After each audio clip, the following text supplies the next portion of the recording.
আপনি মানুষের মনে শান্তি নাই সেটা কেমনে বুঝবেন? ওইটা তো আর ফিতা টেপ নিয়ে মাপতে যাইতে পারবে না যে দেখি ফিতা টেপ দিয়ে শান্তি মনে আছে কিনা। কিছু ফ্যাক্টরস আছে, সেটার মাধ্যমে আপনি বুঝতে পারবেন। কিভাবে? একটা দেশের মানুষের মন শান্তিতে নাই, ডিভোর্স রেট দিয়ে বুঝতে পারবেন, ক্রাইম রেট দিয়ে বুঝতে পারবেন, ড্রাগ ডিলিং দিয়ে বুঝতে পারবেন, হত্যার ধরন দিয়ে বুঝতে পারবেন মানুষ মানসিকভাবে সুস্থ আছে কিনা।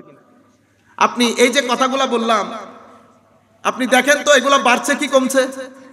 এগুলো তো বাড়ার কথা না, কারণ আপনি মনে করছেন আপনি উন্নয়নের দিকে যাচ্ছেন। আমিও মনে করছি আমি উন্নয়নের দিকে যাচ্ছি, কারণ আমার রাস্তাঘাট, ঘর বাড়ি প্রত্যেকের হাতে পয়সা এসেছে। এটা ঠিক, পয়সা এসেছে, কিন্তু পয়সার মধ্যে তো শান্তি রাখে নাই। আমার আল্লাহ বলছেন আলা বিযিকরিল্লাহি তাতমাইন্নুল কুলুব, ইতমিনানে কলব শুধু জিক্রে ইলাহির মধ্যে, শরীয়তে ইলাহির মধ্যে, দ্বীনে ইলাহির মধ্যে এবং রাসূলে ইলাহির মধ্যে, আমার আল্লাহ কর্তৃক আনিত সামগ্রিক বিধানের মধ্যে ইতমিনানে কলব, অন্তরের প্রশান্তি। সুতরাং আমি মা বাবার প্রতি বিনয়ের সাথে বলবো, আপনারা শুধু এক পাশে হয়ে যায়েন না। সমাজের মধ্যে এই জিনিসগুলো বেড়ে গেলে আপনি ইজিলি বুঝতে পারবেন সমাজের মানুষ শান্তিতে নাই। এখন এগুলা কমাবেন কেমনে? গুলি মেরে মেরে, গুলি মারলে কমবে না। আমরা ডিভোর্স, আমাদের বিশ্ববিদ্যালয়ের এই যে আমরা অনেক সময় কি বলে ক্রাইম যারা এক্সপার্ট, ওনারা বলে সামাজিক অবক্ষয়। ও ভাই, ধর্মের কথা বলতে কি লজ্জা লাগে? হোয়াট ইজ সামাজিক অবক্ষয়? আপনি বলতেছেন সোশ্যাল ডিগ্রেডেশন।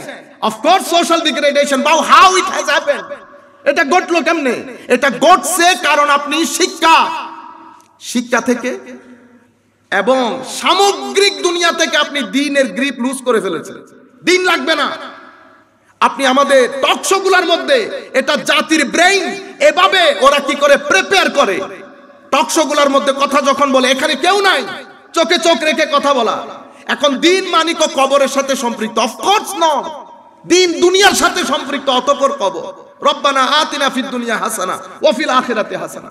আমার ছেলে যারা এখন 10 বছরের, তারা কিছুদিন পরে 25 বছরের হবে। আমি এখন কথা বলবো, আপনারা লিখে রাখবেন। 25 বছরের ছেলে তারা যখন 25 বছরের হবে, আমাদের দেশের আত্মহত্যার রেট বেড়ে আসমানে উঠবে। আত্মহত্যার রেট, আমার ঘরের ছেলে অথবা আমার পাড়ার ছেলে দেখবেন বিছানায় শুয়ে শুয়ে কয়বার সে আত্মহত্যার চিন্তা করতেছে। কিভাবে আত্মহত্যা করবে? আপনি যেভাবে ডিভাইস, আপনি WHO, ওয়ার্ল্ড হেলথ অর্গানাইজেশন, বিশ্ব স্বাস্থ্য সংস্থা এই কিছুদিন আগে 10 থেকে 15 বছর আগে ঘোষণা দিয়েছে যে ডিপ্রেশন করোনার চেয়েও ভয়াবহ হচ্ছে।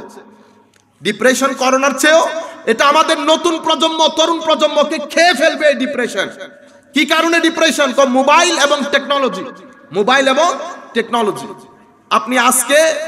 আপনি একটা ছেলের কাছ থেকে, 15 বছরের একটা ছেলের কাছ থেকে মোবাইল নিয়ে 10 মিনিট দেখবেন সে ইরিটেটেড হয়ে যাচ্ছে, সে রিঅ্যাক্ট করা শুরু করছে, কারণ তার মানসিক অবস্থা সুস্থ না। সে কোন মানসিক সুস্থ ব্যক্তি রাতের 2:30টা পর্যন্ত ঘুমে পড়ে যাচ্ছে, তবুও সে মোবাইল ইউজ করতেছে। এটা হওয়ার কথা ছিল না। কেন করছে? কারণ সে মানসিকভাবে সুস্থ না।